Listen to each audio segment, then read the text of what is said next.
आज हम करेंगे 67th बीपीएससी करंट अफेयर्स, जिससे मोस्टली 30 to 35 क्वेश्चंस पूछे जाएंगे।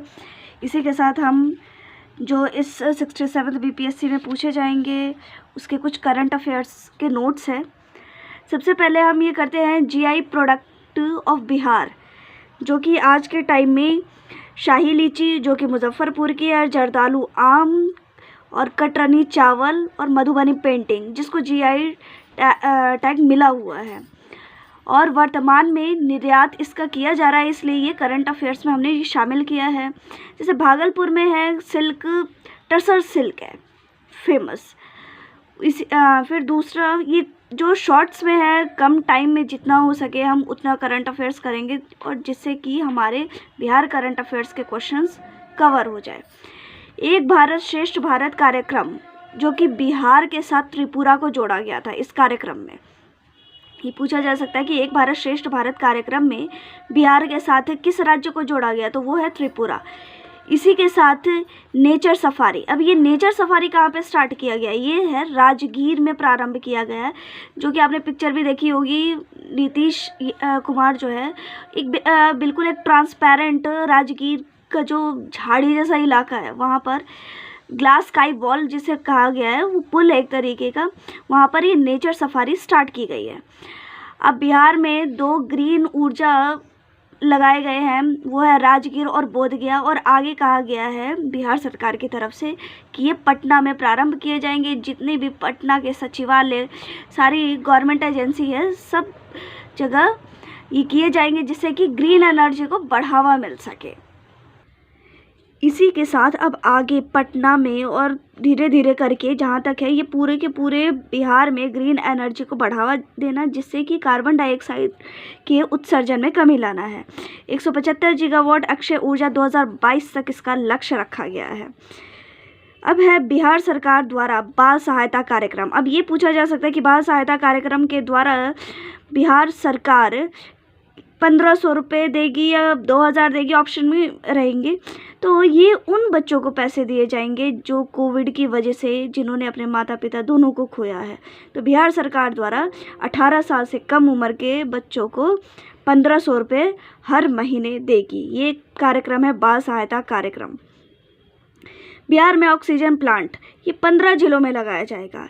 ऑक्सीजन प्लांट की ज़रूरत कोविड के टाइम में आपने देखा ही होगा कि कोविड के टाइम में किस तरीके से ऑक्सीजन की कमी केवल एक राज्य तक सीमित ना होकर ये पूरे के पूरे भारत में एक सबसे बड़ा संकट रह गया। और ऑक्सीजन प्लांट को बढ़ावा विभिन्न राज्यों ने अपने काफ़ी इसमें कार्य किया है, जिससे कि ऑक्सीजन प्लांट को बढ़ावा दिया जाए ताकि आने वाली चुनौतियों से निपटा जा सके, जो कि जिसका असर ये देखा भी गया है कि आने वाले टाइम में भी और जो वर्तमान समय में जो भी वेव आई थी उससे भी निपटने में काफ़ी महत्वपूर्ण भूमिका निभाई है इन ऑक्सीजन प्लांट्स ने। तो मेडिकल ऑक्सीजन की कमी को पूरा करना है, और ये बिहार में जो ऑक्सीजन प्लांट लगाने की बात की गई है ये NHI के सहयोग से लगाया गया। NHI जिसका मुख्यालय नई दिल्ली में है। NHI मोस्टली करता क्या है, NHI ये नेशनल हाईवे से रिलेटेड राजमार्ग निर्माण का प्रमुख कार्य है। स्टॉक भी इसके अवेलेबल है, जो कि ये नेशनल हाईवे मोस्टली इसका कार्य क्षेत्र है। इसी के साथ मानस बिहारी वर्मा दरभंगा के घनश्यामपुर के हैं। अब ये पूछा जा सकता है मानस बिहारी वर्मा जिनका हाल ही फिलहाल में इनका निधन हो गया, दरभंगा के घनश्यामपुर के हैं, और ये बीजेपी अब्दुल कलाम के साथ इन्होंने कार्य किया और तेजस विमान में इनकी महत्वपूर्ण भूमिका रही है। यह है मानस बिहारी वर्मा और दरभंगा के घनश्यामपुर के हैं। तो ये पूछा जा सकता है कि इनका मुख्य किस प्रोजेक्ट पर काम किया, तो वो है तेजस, और दरभंगा के ये रहने वाले हैं। ठीक है। हिट ऐप जो कि बिहार में लॉन्च किया गया, ये इसका मुख्य इसकी पहले हम बात कर लेते हैं कि ये है क्या। ये होम आइसोलेशन ट्रैकिंग है। आपने देखा होगा कि किस तरीके से कोविड के टाइम में होम आइसोलेशन करने की व्यवस्था की गई, लेकिन कुछ लोग इससे बाहर भी निकलते थे, तो उनको ट्रैक करना, उनकी स्थिति को जानने के लिए होम आइसोलेशन ट्रैकिंग ऐप बनाया गया, जिससे कि मरीजों को ट्रैक करने की सुविधा हो सके। और देख रेख और सारी सिचुएशन का पता रह सके और कितने केस आ रहे हैं, उनकी स्थिति कैसी है, इस पर मुख्यतः मेन ट्रैक करने का फोकस था। इसी के साथ लेटे हुए बौद्ध क्या दर्शाता है? लेटे हुए बौद्ध, इनकी बहुत सारी स्थितियां दिखाई गई है कि किस तरीके से ये नमस्कार के रूप में हो, कितने मुद्राएं इनकी बहुत सारी है। उसी के साथ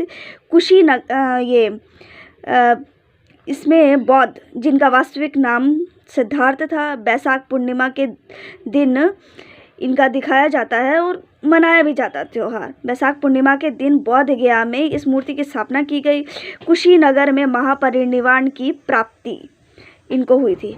ये पूछा जा सकता है कि लेटे हुए बौद्ध मूर्ति की स्थापना कौन से जिले में हुई? तो वो बिहार के बोध गया में हुई और कुशी में महापरिनिर्वाण की प्राप्ति हुई।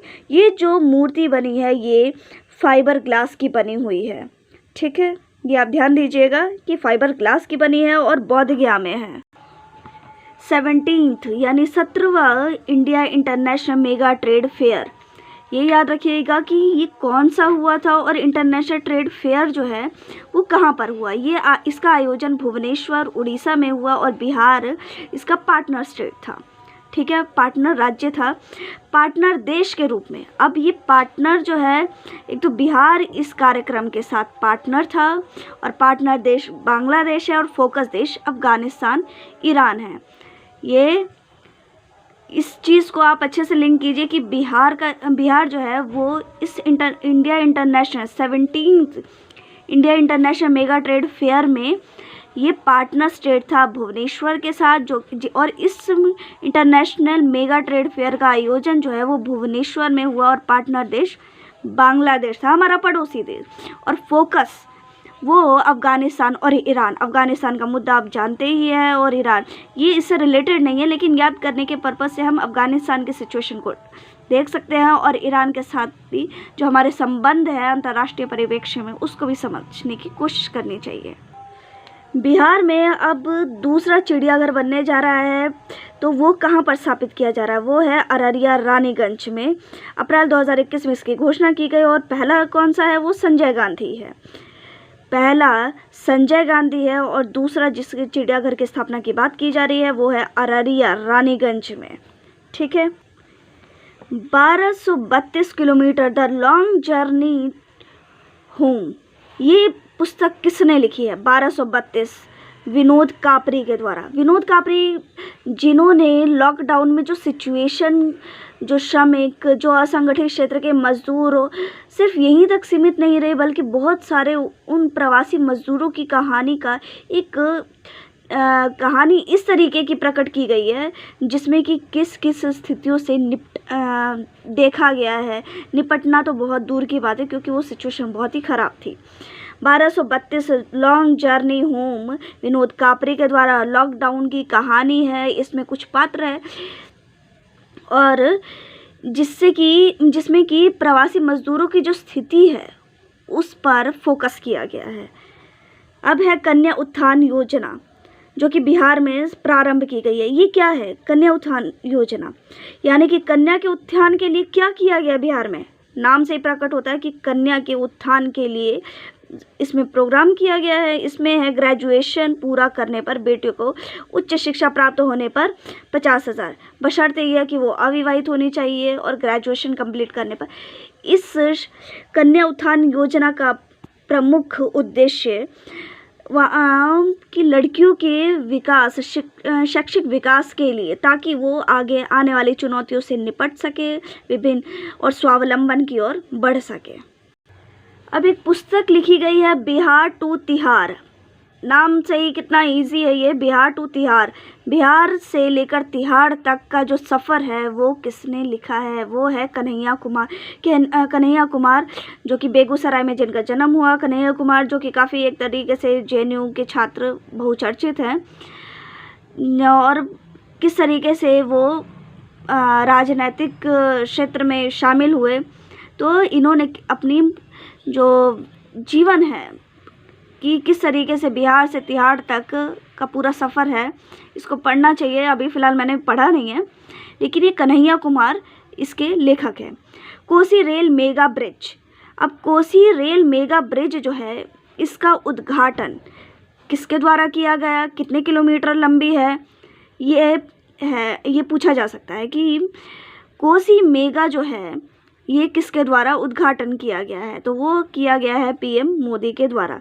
अब ये विष्णुपद टेम्पल ये अभी हाल ही फिलहाल चर्चा में आया, उसका कारण क्या है? ये विष्णुपद मंदिर है कहाँ? ये विष्णुपद मंदिर है गया में, और इस पर फोकस इसलिए डाला गया है इस केस पर क्योंकि इसमें हाई कोर्ट ने फटकार लगाया है कि जो मूलभूत सुविधाएं हैं, आधारभूत प्रबंधन होने चाहिए किसी भी मंदिर में, वो है ही नहीं, मूलभूत सुविधाओं की कमी है। तो वो ये है कि इसलिए इस निर्णय में हाई कोर्ट ने हस्तक्षेप किया ताकि मूलभूत, जहाँ पर पूरा देश स्वच्छता कार्यक्रम की ओर बढ़ रहा है, वहाँ पर ऐसे पर्यटन स्थल के रूप में विकसित होने वाले जो मंदिर हैं जिनका विकास करने में महत्वपूर्ण भूमिका होनी चाहिए, बजाय उसके आधारभूत मूलभूत सुविधाओं की कमी पाई जा रही है, ना शौचालय की कमी, ना साफ सफाई। तो ये जो कि पर्यटन को विकास देने वाले महत्वपूर्ण कारक,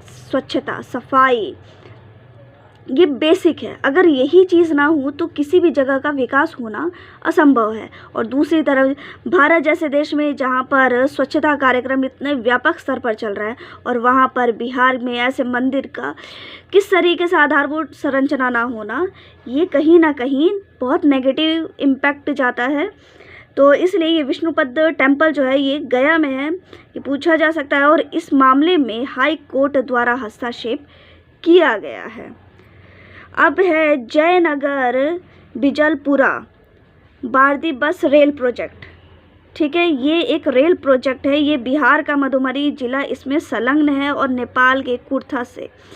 ठीक है, ये 68.70 और इरकॉन द्वारा इसका किया जा रहा है। अब जयनगर का है, जयनगर है मधुबनी में, मधुबनी से ये पूरा नेपाल तक का इसका पूरा का पूरा रेल प्रोजेक्ट किया गया है।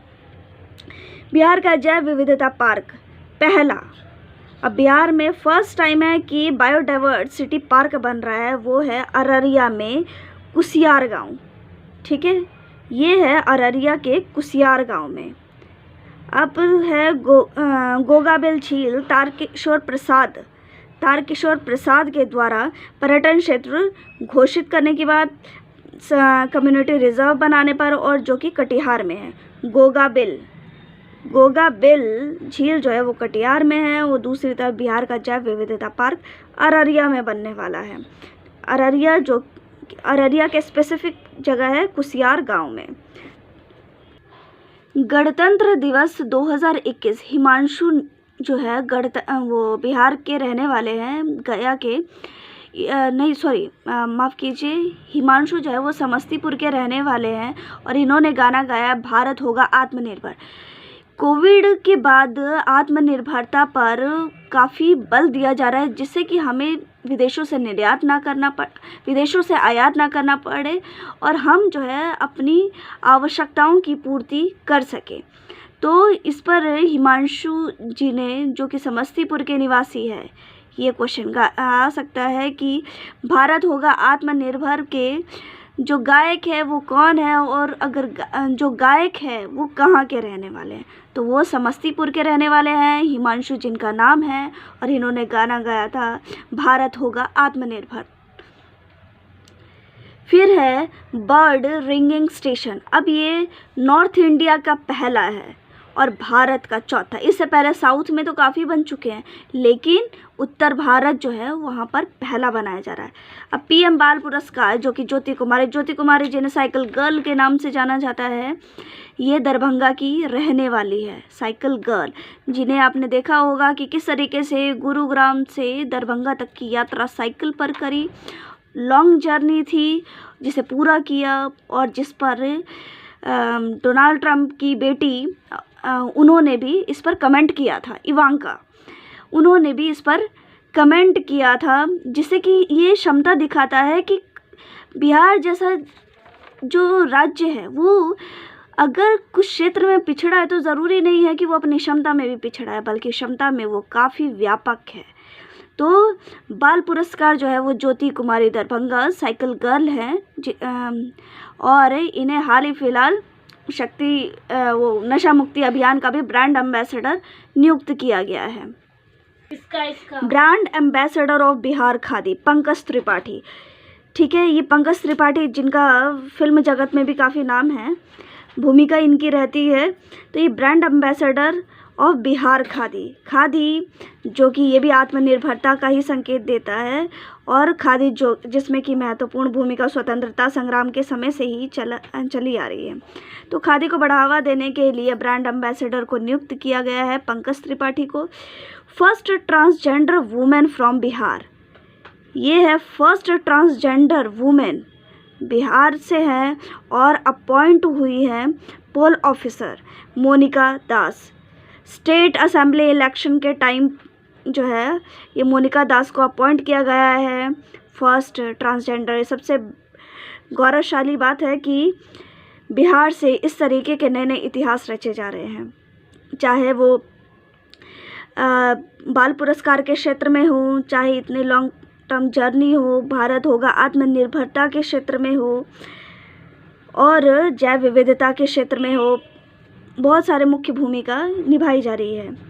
कंट्री फर्स्ट न्यूट्रिशनल विलेज, अब ये देखिए कि न्यूट्रिशनल विलेज जो है वो बिहार में है कुकरी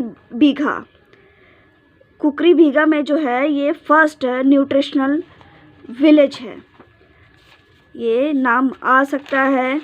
और सतीश प्रसाद सिंह जो है वो अभी जिनका देहांत हो गया, ये सीएम थे बिहार के और सबसे बहुत बड़ी बात है कि ये सिर्फ 5 दिन के लिए बने थे।